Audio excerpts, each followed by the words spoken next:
Scott Rendell, 3-2 at Leyton Orient. How do you sum that up? It was a game that pretty much had everything. Yeah, obviously we couldn't have wished for a worse start.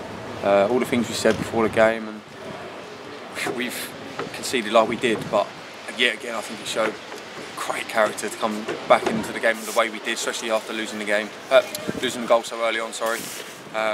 And yeah, the boys showed great character. And I think we grew into the game the longer it went on, and obviously we created a few chances, especially first half as well. And obviously when we got our goal through Sham, I thought it was thoroughly deserved.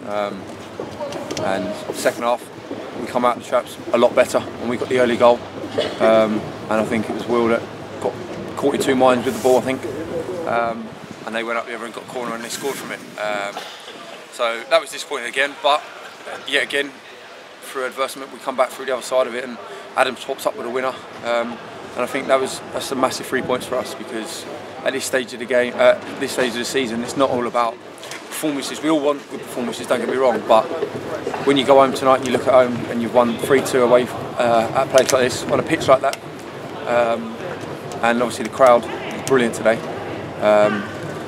They're special results, and we can obviously. I don't think we have a game next week now, unfortunately, but that's what makes today even more special, to get the 3 points. And that spirit, when you concede, I think it's officially about 18 seconds. The Orient first goal went in. You've barely kicked off. You've not had time to even take in the surroundings barely after the first whistle. I suppose you need experienced, calm heads to go, okay, we're one down, but you can't let the game plan go out the window.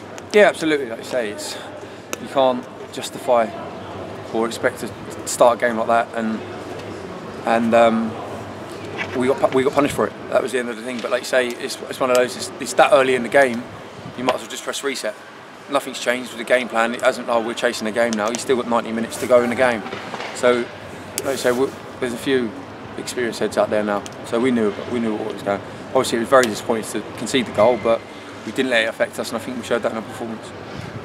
You said when the equaliser came, it was deserved. What did you make of that first half performance? There was some good parts, but if I might say, some not so good parts either. Yeah, absolutely. I think we caused our own problems by giving the ball away too often throughout the team.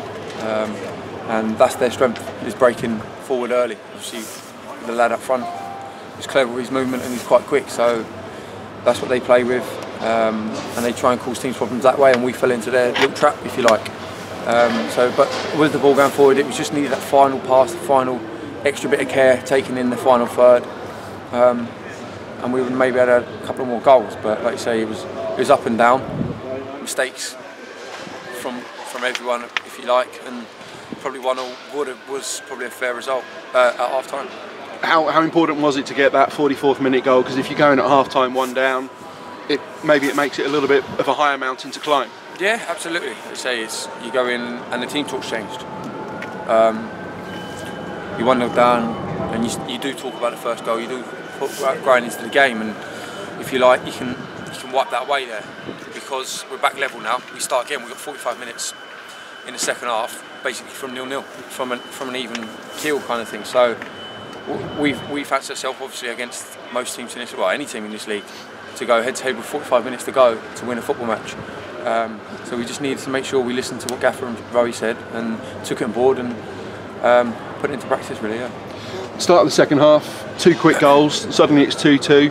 It's a little bit of a basketball game for a period, I suppose, but once Adam managed to squeeze in our third goal, it wasn't comfortable, but it felt like the team really dug in. There was a huge spirit there to preserve that lead, having got it back. Yeah, I think 1 or 2 times we dropped a bit deep after the third goal, and yet again we've kind of half caused our problems because we were camping on our own box, and if Big Will or George or whoever it had to be didn't get that first contact, then we could have been in a bit of trouble. And obviously I think they had a guilty chance near enough last kick of the game with Dan Holman, which on another day might have gone in, and then you're looking at there, we've absolutely dejected, we've thrown it away yet again.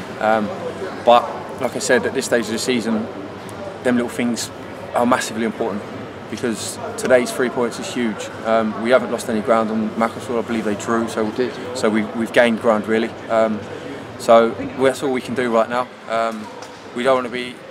For me, it's an important stage of the season because it's bitty. Like you say, you've got the trophy in there as well. So there's weekends where you're not going to be playing. So these games and the 3 points are even more vital at the minute. you called it a special afternoon. It was special for the 1,200 Shots fans over on the far side. They more than played their part. A word about them, they always play the 12th man role superbly. Absolutely, that's why it was so special, because of them. Obviously we get great support up and down the country wherever we go, but obviously today I think they made a massive effort to come out in their numbers, and we were sitting in the dressing room before we come out, and all we could hear was them singing before the game, and that says everything. And they deserve the 3 points today, to come in their numbers, the support they gave us, absolutely raw and so on throughout the game, and they're magic. They're very special to us, and they do lift us through games. Finally, you said this is a crucial part of the season. You've been there, you've done it at this stage of the season and kind of got through things. What is it that needs to happen now for this team to keep up there, to keep the pressure on Macclesfield? I think after they drew this afternoon, we're now only 1 point behind them. The pressure is starting to build on everybody, but at the teams at the top of the table, there's very little margin for error. Yep. Like I say, it's about grinding out results. We all want performances, like I say, but sometimes you're not going to play well, and I don't think we've really put a really good performance together for a long time. But we're unbeaten since, I can't remember, middle of the start of December maybe, or end of November. So that says something about the spirit we've got in there and the character we've got in the group. And you never know, at the end of the season, them points, the scrappy point we got against Maidstone at home, or the scrappy point away at Guiseley, that could be massive. And we had to use that. I think that goal at Guiseley could have been the kick we needed, because we were on a bad run. We've lost to Thurrock, I believe, and someone else before that. And that late goal, that point could be massive, but not only for that game, the reaction that's caused for us after that, because we've gone on a decent run now. We've drawn, fair enough, we've drawn a few games that we probably shouldn't have, but we're unbeaten, and that builds momentum, and that's what you need at this stage of the season, taking into games like this. And obviously the next game, I believe, is on telly at Dagenham. That's going to be another magic game for us, but we just got to take one game at a time, and that's the game we're looking at now. And if we get 3 points in that makes these 3 points even better. Excellent, congratulations Scott, thank you very much. Thank you.